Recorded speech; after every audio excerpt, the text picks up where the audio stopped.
Let's have a look at the boxing schedule for the remainder of 2020.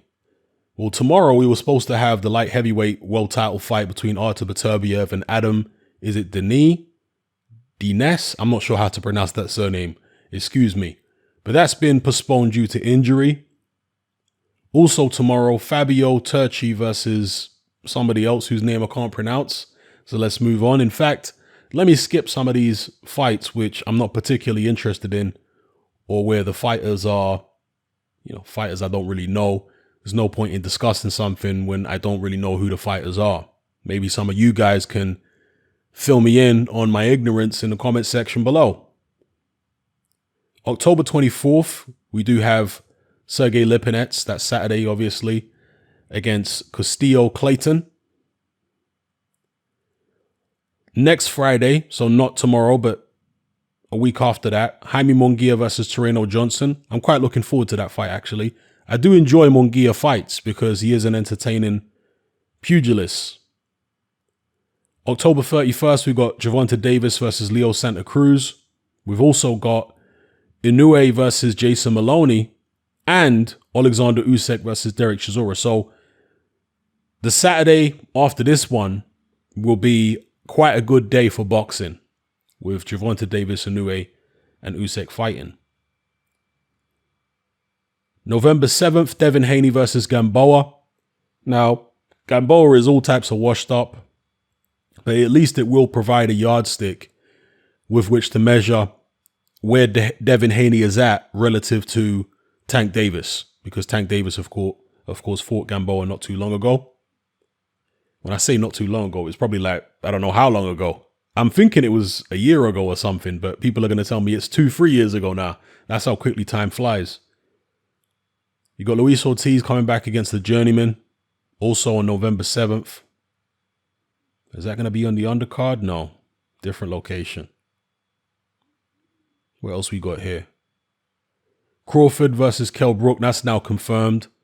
That will take place. Interestingly, it doesn't say the venue here or the location, because they had talked about putting it on in Las Vegas. They did apply for a license to have the fight go ahead in Las Vegas, or whatever it was. I'm not sure exactly what the situation is with regards to all the restrictions, but they applied for something to have the fight take place in Las Vegas. So Terence Crawford versus Kell Brook is happening. I think a lot of us like that fight. Hopefully Kell Brook, minus his longtime trainer Dominic Ingle, can still put up a good showing, because on his day, Kell Brook is a formidable fighter at 147 pounds. Povetkin White 2, obviously, on November 21st. That's on Sky Sports box office in the UK and DAZN in other territories around the world. Danny Jacobs on November 27th against Gabe Rosado. Why is Rosado still getting opportunities against top-level fighters? No disrespect to Rosado, but why is this still happening?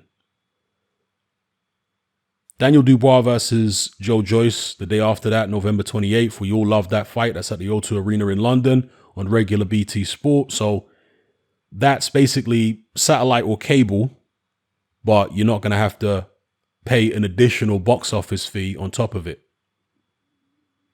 But for those of you not from the UK, BT Sport is a subscription cable or satellite service. I believe BT's cable, isn't it? It's not satellite at all. It's just cable. Correct me if I'm wrong. Sky Sports, of course, was always satellite, but BT Sport, I think that's cable. Correct me if I'm wrong. Anyway, it's still a television network, so you get a whole heap of different channels on BT, and one of them is the sports channel. But obviously, you have to pay a monthly fee for that. So there is a paywall, but it's not an additional paywall of pay-per-view. What else we got here? Mike Tyson versus Roy Jones on November 28th. That's a circus, but Mike Tyson's career, really after the second Holyfield, from the second Holyfield fight on, Mike Tyson's career was a circus, and people were still happy to tune in. So the fact that he's resumed this circus, whatever it is, 15 years after he last fought, what can you do? Just shrug your shoulders. And I'm going to be honest, I'm tuning in to watch the fight. As I say, Mike Tyson's career turned into a circus after Holyfield 2, and it became car crash television. Now, there was always an element of car crash television about Mike Tyson's career, even going all the way back to the 80s. But he was still the number one heavyweight for a long time. But once it was clear that he's no longer the number one heavyweight, what did people continue to tune in to watch Mike Tyson for? It was the car crash element of it, where it's a horror show, but you can't help looking. And that's what the Roy Jones fight is. And by the way, I'm going to talk about Mike Tyson in a separate video because one of the latest training clips of his is very interesting to me. So I'll be talking about that. But yeah, not going to lie, I'm tuning in to watch Mike Tyson, Roy Jones. What else we got here? December 5th, Errol Spence, Danny Garcia. Very good fight. Very interested to see where Errol Spence is at following the layoff and, of course, that terrible crash that he was involved in. Also on that same night, is this going to be...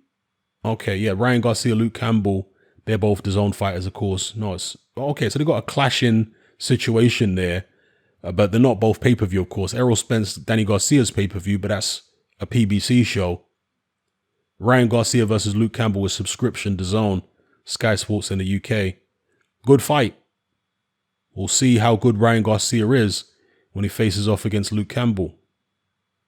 Joseph Parker versus Junior Farr on December 11th. That's a New Zealand derby, a showdown between the two best heavyweights in that country.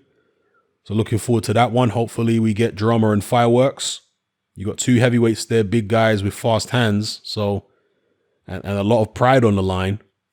Perhaps it will result in an exciting spectacle. This fight here between this French champion, I believe it's pronounced Obali, against Nonito Donaire. I think he's still undefeated, isn't he, Obali? Correct me if I'm wrong. But he's been champion for a little while. He's taken on the veteran Nonito Donaire, who did himself proud against Inoue and showed that he had, I guess, a decent amount left in the tank when, for all the world, it looked like he was washed up. And then December 12th, we've got Anthony Joshua versus Kubrat Pulev. Also, the return of Tyson Fury is most likely going to take place in December. And at the moment, it's looking like either Carlos Takam or Ajit Kabayel. Those are the names that Bob Arum has thrown out in recent days. So let me know what you think of this in the comment section below, guys. The remainder of 2020, this is the boxing schedule as it stands at the moment. As I say, the Beterbiev fight has been postponed, but everything else at the moment provisionally is still going ahead.